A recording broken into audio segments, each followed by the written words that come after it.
Hello hello मेरे दोस्त, आपका मेरे चैनल में स्वागत है। मेरे चैनल का नाम है रजनीकांत सिन्हा। ये यूट्यूब का चैनल है। मेरे चैनल का नाम है रजनीकांत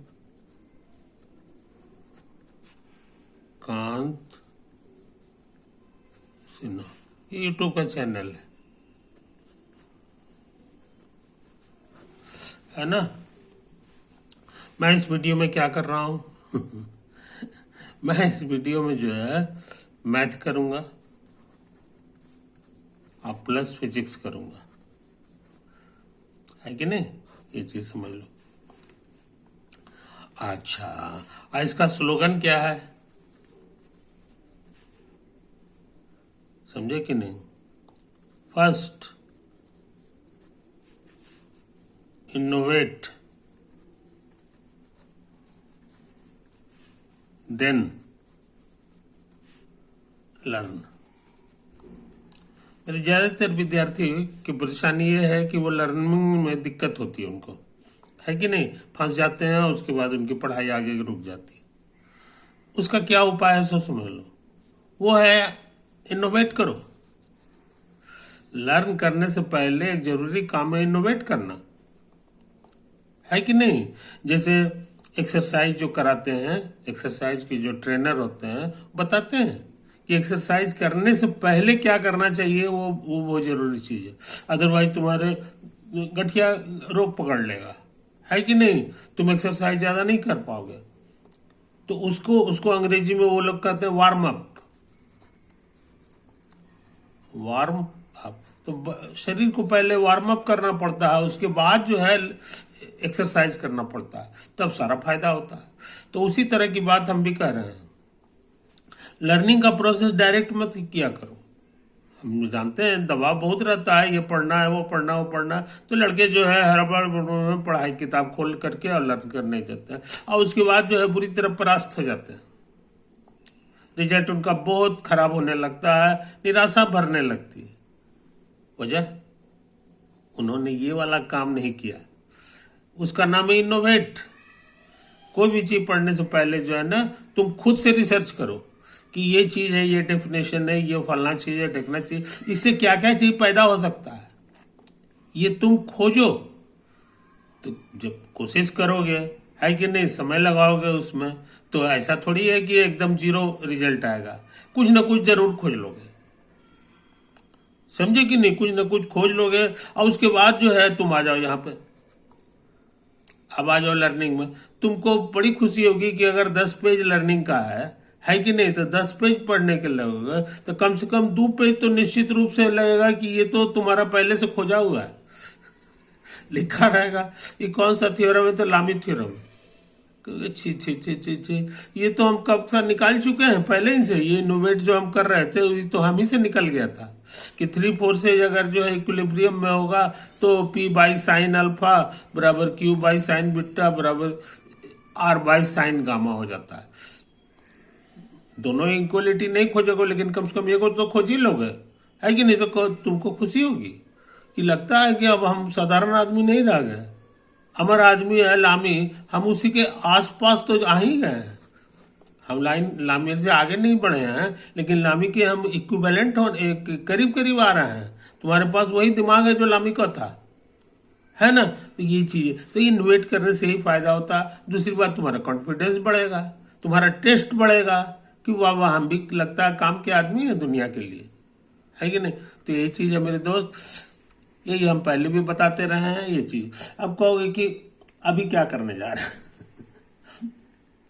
तो अभी जो है हम एक सवाल लेने जा रहे हैं। वो कौन सा है, हम पहले से लिखे हुए हैं। तो देखो यही है, particles of equal mass are placed n-2 of the corners of regular polygon of n sides. एगो रेगुलर पॉलीगोन है जिसके n साइड्स है। जैसे एन अगर 6 ले लोगे तो उसका नाम पड़ जाएगा रेगुलर हेक्सागोन, जिसका शकल सूरत तुम देखे हो। उसी तरह हेप्टागोन भी होता है, 5 साइड वाला भी होता है, इत्यादि इत्यादि। तो यहाँ का रहा है एकदम एन साइड वाला ले लो। तो तुम्हारे सहूलियत के लिए ऐसा करो, एन की जगह 6 ले लो और देखो कि ये क्या आंसर आता है। उसी के आधार पे 7 के लिए आंसर खोज लोगे और सब के लिए खोजने लगोगे तो तुमको अंदाज लग जाएगा कि एन के लिए क्या होगा, है ना। ये स्ट्रेटजी हम लोग बना रहे हैं जिसके तहत इस सवाल को बनाएंगे। रेगुलर हेक्सागोन बनाने के लिए हम लोग जो है क्या करते हैं, ये तुम्हें याद होगा। सबसे पहले एक सर्किल बना लेते हैं। क्या बनाते हैं? एक सर्किल बनाते हैं। देखो हम तुम्हारे सामने बना रहे हैं। यही मेरा जो है सर्किल का सेंटर होगा। यहीं पे कांटा रखेंगे, घुमा देंगे तो हमारा सर्किल बन जाएगा। हमारा सर्किल बन जाएगा, है कि नहीं। देखो कोशिश करते हैं। कहाँ गए यार? हाँ यही तो लग रहा है।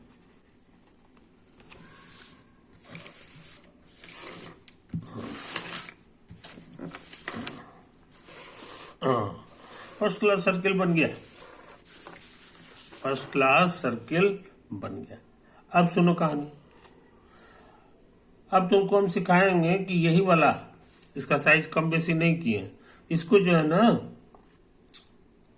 तुम ऐसे कर दो। याद रखे यहां से काम किए हैं, इसको भी दाग लगा दो। ये स्टार्टिंग पॉइंट था तुम्हारा। ऐसे ऐसे दाग लगाओगे तो तुमको 6 बार कटेगा। सब 60-60 डिग्री का होता है, एक चक्कर में 360 डिग्री होता है। इसे 6 बार कटेगा। इसको करके भी देख सकते हो। 2 बार हो गया, ये 3 है, हाँ ये है तुम्हारा 4 है, 5 है।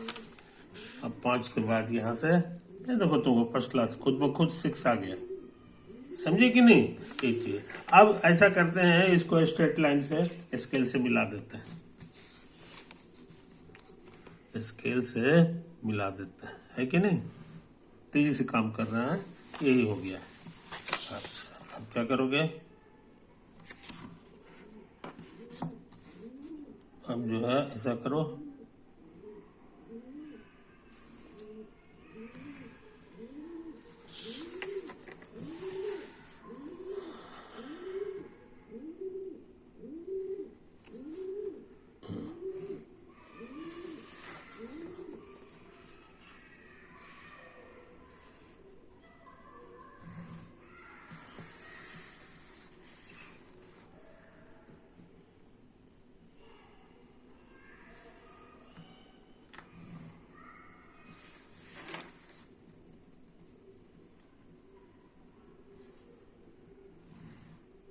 है ना।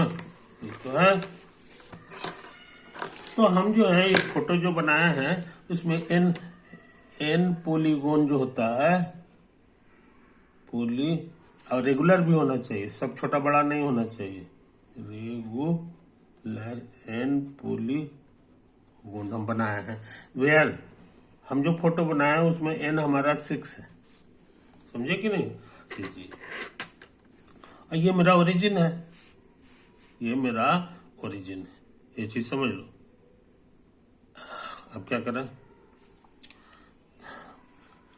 अब क्या करें?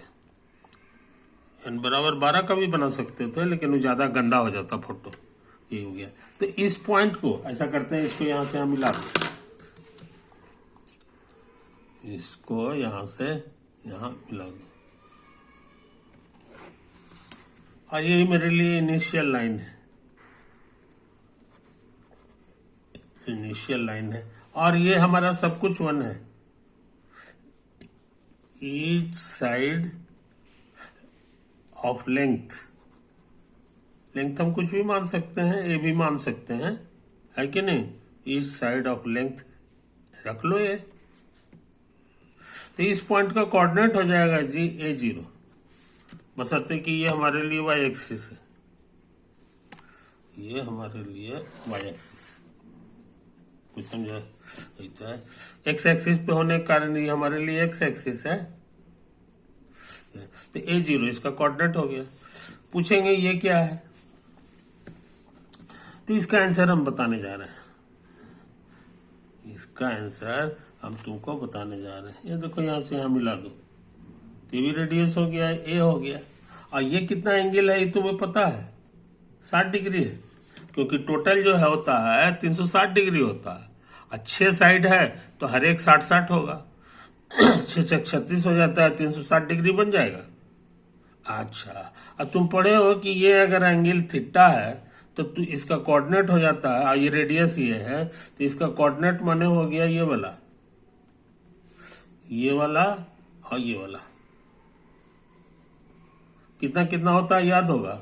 ये कहलाता था ये कॉस थीटा, और ये होता था ये साइन थीटा। इसलिए इसका कोऑर्डिनेट हो गया ये कॉस थीटा ए साइन थीटा। तुम कहोगे थीटा कहां से आ गया? थीटा हम इसी को कह दिए हैं, ये जो एंगल रहता है उसी को थीटा कहा जाता है। तो ये 60 डिग्री हो गया। अभी कैलकुलेट होके क्या देगा ये थोड़ी देर बाद हम लोग देख लेंगे। नहीं समझे ये चीज? अच्छा, अब जरा क्वेश्चन पढ़ ले, है कि नहीं? क्वेश्चन में क्या लिखता है जनाब, सो समझ लो।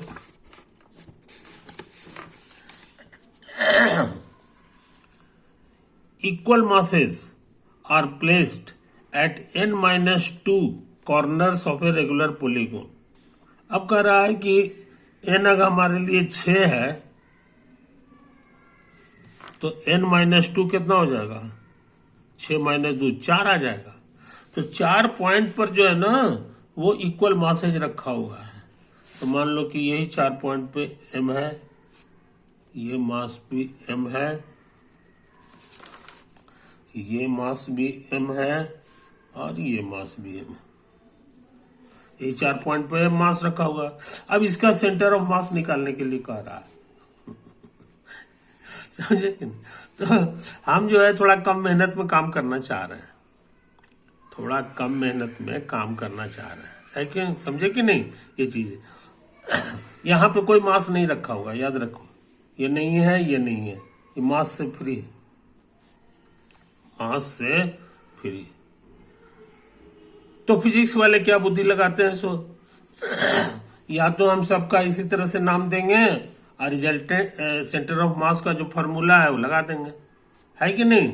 ये चीज है। लेकिन अब लेकिन सुन लो कहानी, अब लेकिन सुन लो कहानी। लेकिन वो ट्रिग्नोमेट्री से घनाघोर हो जाएगा, एन सीरीज बन जाएगा, क्योंकि एन है, एन तक का सबका जोड़ क्या होगा? ये ट्रिग्नोमेट्री का घनाघोर जंगल हो जाएगा।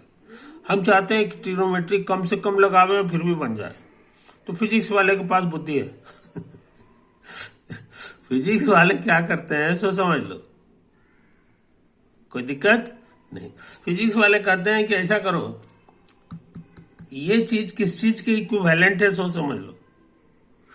अब कहता है कि यहां पर कोई मास नहीं है, यही ना? कहीं इसकी कल्पना करो कि पॉजिटिव मास भी होता होगा और निगेटिव मास भी होता होगा। पॉजिटिव मास माने ऐसा वाला मास, और निगेटिव मास मतलब जो है ये वाला मास।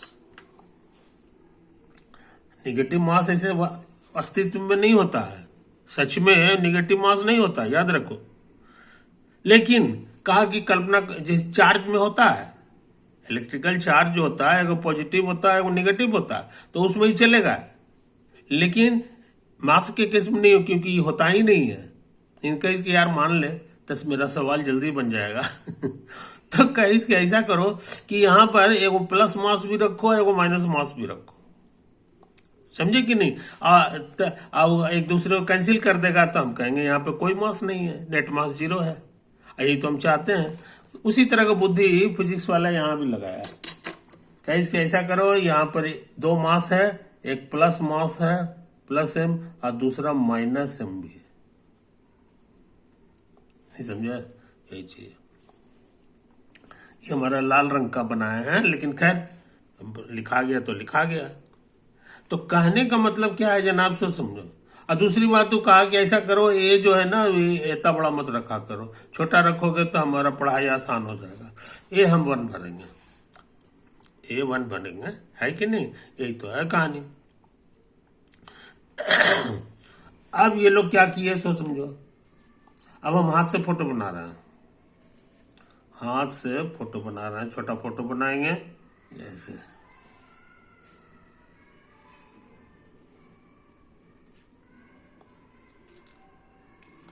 हाँ, कहीं कि ऐसा करो कि सब जगह है ये प्लस प्लस एम जो है हरा रंग का ये ले लो, ये भी एम है, ये भी एम है, ये भी एम है, एम है, ये भी एम है, ये भी एम है, और यहाँ भी एम है। कोई दिक्कत? ये सिस्टम ऑफ मास एक हो गया, लेकिन हमको यहाँ पर नहीं रखना है, यहाँ पर हमको मास से फ्री कर देना है। कहीं इसकी इसका भी हिसाब करते हैं, एक ठो यहाँ ले लो, एक ठो यहाँ ले लो, और कल्पना करो यही वाला ये है हमारा माइनस एम, ये है माइनस एम। समझे? यही तो है कहानी। तो इसको समझ लो कि अकेले नहीं है, ये दोनों का जो जोड़ होगा, जो असर होगा, वही जो है इसका भी असर है। इसका भी सेंटर ऑफ मास कहाँ होगा ये हम लोग कर सकते हैं। समझे कि नहीं? वैसे कॉमन सेंस कहता है कि सेंटर ऑफ मास इसका कहाँ होगा। समझे कि नहीं? तो देखो यहाँ पर, तो अब हम लोग हमारे पास जो मासेज हैं वो ये एक ठो ये है, एक ठो ये है। ये इतना सिमेट्रिकल है कि इसका सेंटर ऑफ मास मैथ से निकालने की जरूरत नहीं है, ये कॉमन सेंस से भी लोग निकाल ले सकते हैं। कहां पर होगा? कहा है यही सेंटर ऑफ मास है, centre of mass of the first system. पहला सिस्टम का सेंटर ऑफ मास यहीं पे होगा, है कि नहीं? और हम लोग क्या करते हैं, भूल गए हो तो याद कर लो, सारा मास को समझते हैं कि यहीं पे जमा कर लो। तो टोटल मास यहां पे कितना हो जाएगा सो समझ लो, टोटल मास तो ये हो जाएगा m प्लस m, ऐसे ऐसे ऐसे करते करते m, ये 6 ठो है। कहने का मन यहाँ 6m मास है, समझे? इसका नाम दे दो जीवन, अभी जी नहीं निकला है। और इसके बारे में भी उसी तरह का बुद्धि लगा लो, कहो कि इसका सेंटर ऑफ मास कहां पर होगा सो समझ लो, ऐसे ऐसे कर दो, बीच में होगा क्योंकि सब कुछ सिमेट्रिकल है। तो ये अनसिमेट्रिकल फोटो को हम लोग 2 सिमेट्रिकल फोटो में बदल दिए हैं। अब पूछोगे कि यहाँ पर जो है इसका सेंटर ऑफ मास होगा, इसको G2 कर दो, आई कितना होगा पोजीशन, ये बताना आसान है। इसका पोजीशन बताना है बहुत आसान है, क्योंकि ये ओरिजिन है, ये 0 0 होता है, ये तो कोई वाला था। लेकिन इसका भी जो है ये देखो मिडिल में होगा, यही मेरा G2 हो गया है ना। आई कितना होगा सो समझ लो, दोनों का छोर मालूम है, आई बीच में पड़ता है, इसलिए दोनों के जोड़ का आधा हो जाएगा। तो a cos थीटा अब प्लस a अब बाई 2, और यहां हो जाएगा a sin थीटा अब प्लस 0 अब बाई 2। कहने का मतलब ये आ गया जनाब, a by 2 1 plus cos theta, theta के माने 60 डिग्री, और दूसरा आ गया a बाई 2 और साइन 60।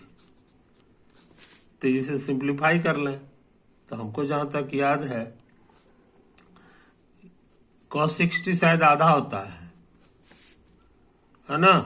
अच्छा, और साइन 60 होता है √3/2, इसीलिए ये हो गया हमारे लिए a/2 इंटू 3/2, ये हो गया a/2 इंटू √3/2।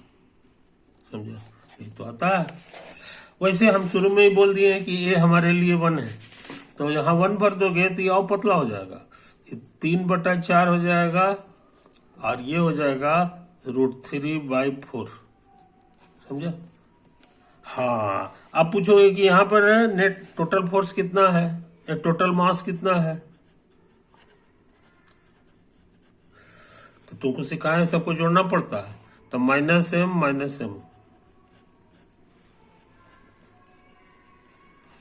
तो कहोगे तो बड़ा आसान है, -2m हो गया, -2m हो गया।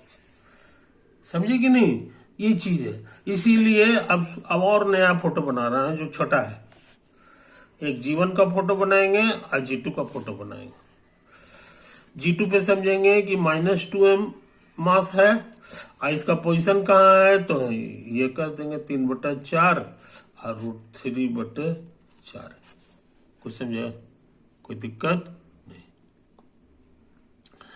तो यही सब आया है, मास भी जान गए। और इसके बारे में पता है, इसमें टोटल मास कितना है, तो 6m है। पोजीशन क्या है, तो ओरिजिन है, 0 0 सब है कि नहीं। अब इसका जो सेंटर ऑफ मास होगा वही हमारा फाइनल आंसर हो जाएगा। उसी को जी को है, यही तुमको निकालना है, समझे कि नहीं। तो जी का पोजीशन वेक्टर जो है कैसे निकलता है तुम्हें पता है। Position vector of final centre of mass, असली सेंटर ऑफ मास का पोजीशन वेक्टर क्या होगा ये जानते हो। इसको मास से गुना करना पड़ता है, इसको, और प्लस इस मास से इसको गुना करना पड़ता है,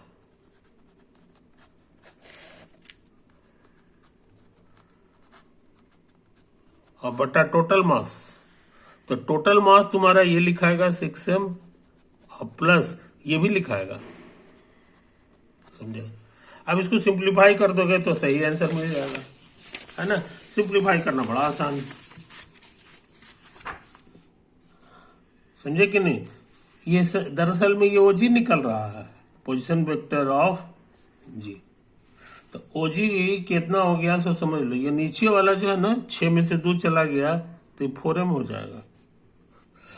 ये 0 से गुना होकर के 0 हो गया, खाली ये बचेगा तो -2m।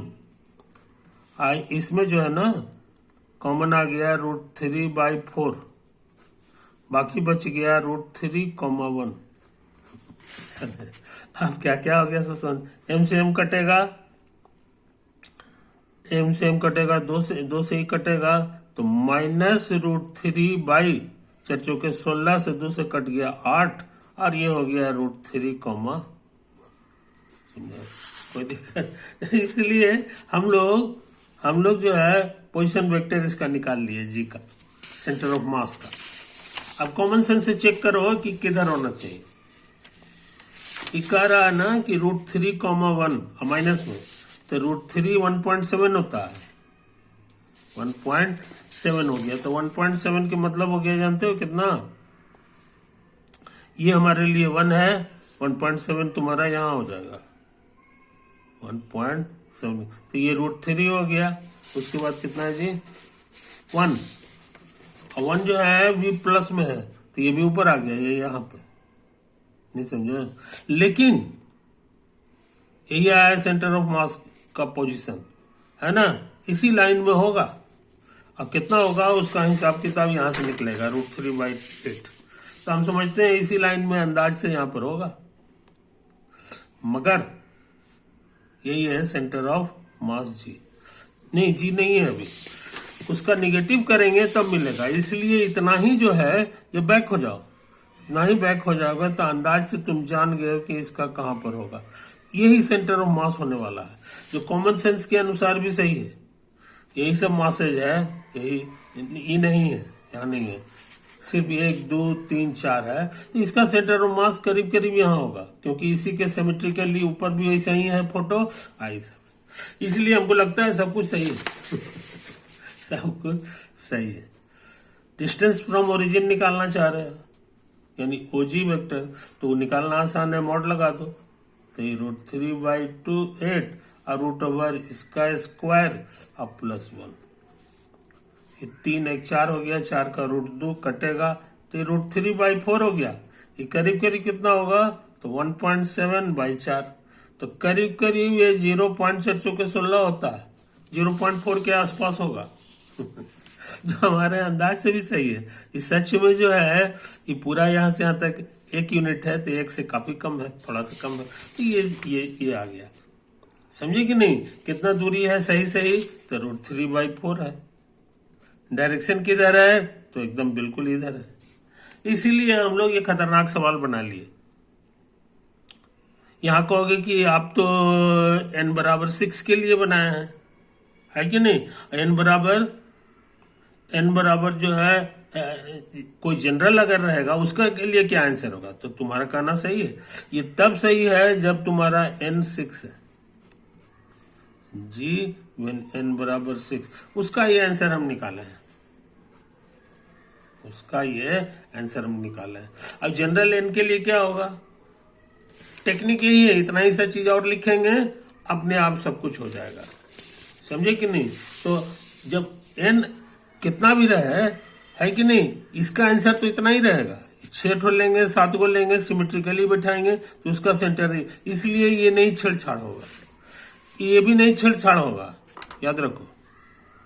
ये भी दोनों मास सेम है तो इक्वल रहेगा, तो इक्वल बीच में होता है कि नहीं, इसलिए ये भी सही है, ये भी सही है, और तब तो ये भी सही हो गया, है ना। तो ये तो आया, यही आया।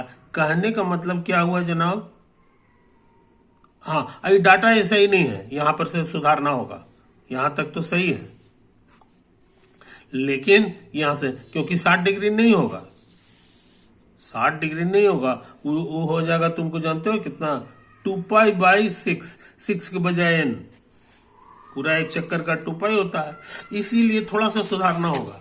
अब देखो यहां पर हम सुधारने का काम भी कर लेते हैं, बड़ी तेजी से काम करेंगे। एक मेरा ओरिजिन है, यहां पर लिखा जाएगा n टाइम्स 1, यूनिट मास है, m की जगह ये ले लो, फाइनल आंसर से तो m गायब ही हो जाता है। और दूसरा तुमको जो आया है वो उसका पोजीशन है, उसका मास जो हो जाएगा -2 हो जाएगा, ये मास हो गया, और इसका पोजीशन हो जाएगा यहाँ से a/2 और 1 प्लस cos 2π/n और a/2 sin 2π/n। कुछ समझा, कोई दिक्कत नहीं। ये मेरा जो है G1 का काम कर रहा है, आई G2 का काम कर रहा है, समझे, यही सब तो हम निकाले हैं। अब इसका जो फाइनल पोजीशन G है ये निकालना आसान है। कहोगे n टाइम्स 1 और इसका पोजीशन वेक्टर ओरिजिन है तो 0 0 होगा, अब प्लस यहाँ देखो -2 मास हो गया इसका, और ये इसका पोजीशन वेक्टर लिखा हुआ है a/2, है कि नहीं, तो लिख दो a/2 जो है a/2 और 1 प्लस cos 2π/n, ये हो गया a/2 sin 2π/n। कुछ समझा।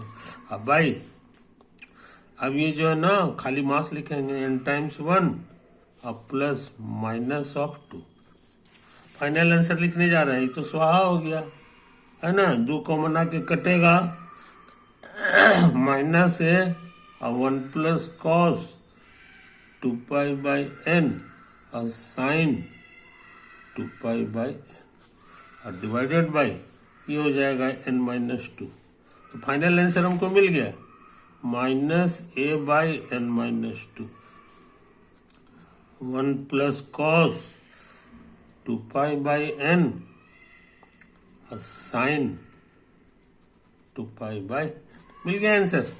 यही तो हमको निकालना था, पोजीशन वेक्टर ऑफ G। अब कहोगे ओरिजिन से इसकी दूरी क्या होगी, तो ये भी हम तेजी से निकाल रहे हैं, इसका तो मैग्नीट्यूड इतना ही हो जाएगा, माइनस फाइनस हटा दो, और इसका बता दिए हैं स्क्वायर करके और जोड़ना पड़ता है।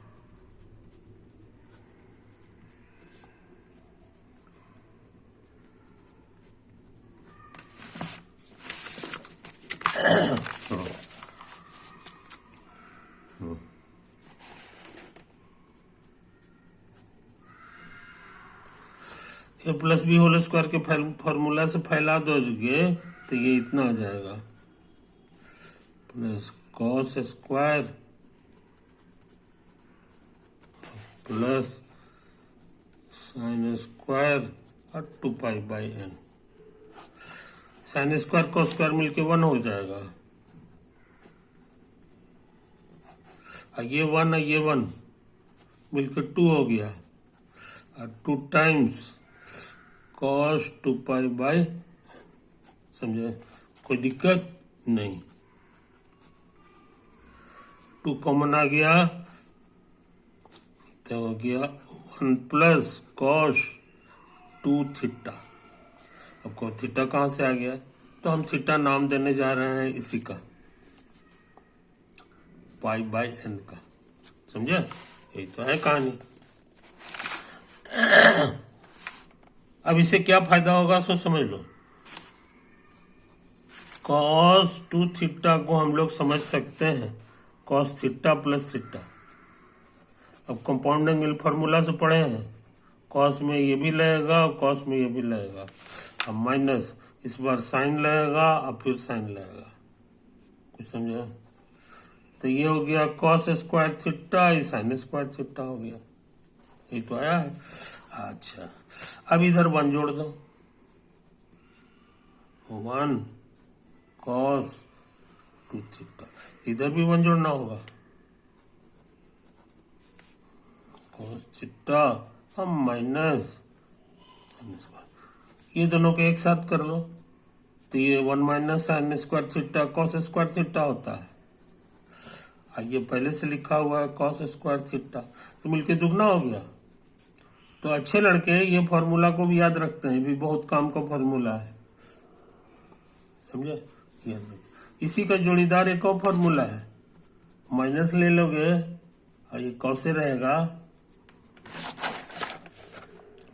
तो यहां तक हमको याद है यही होता है, लेकिन ये साइन स्क्वायर हो जाता है ना। 2 cos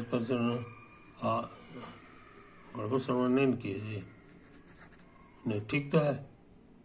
अच्छा, इसको छोड़े, इसकी जरूरत तो नहीं है, ये तो आया है। अब देखो यहाँ पर हम कैलकुलेशन में फॉर्मूला याद रहता है तो हमको दिक्कत नहीं होती। ये 2 है और 1 प्लस cos 2 थीटा हमारे लिए होता है 2 cos स्क्वायर थीटा। रूट करेंगे तो स्क्वायर खत्म हो गया, a बाई एन माइनस 2, ये 2 गुना 4 का रूट 2 हो गया, ये स्क्वायर खत्म हो गया। समझे? फाइनल आंसर तो 4a बाई एन माइनस 2। समझे? अब cos थीटा की जगह लिखेंगे पाई बाई एन। यही हो गया ओरिजिन से सेंटर ऑफ मास की दूरी। समझे कि नहीं? तो ट्रिग्नोमेट्री लगा है, लेकिन ये थोड़ा आसान वाला ट्रिग्नोमेट्री है जिससे हम लोग ये सवाल बना लिए। ओवर।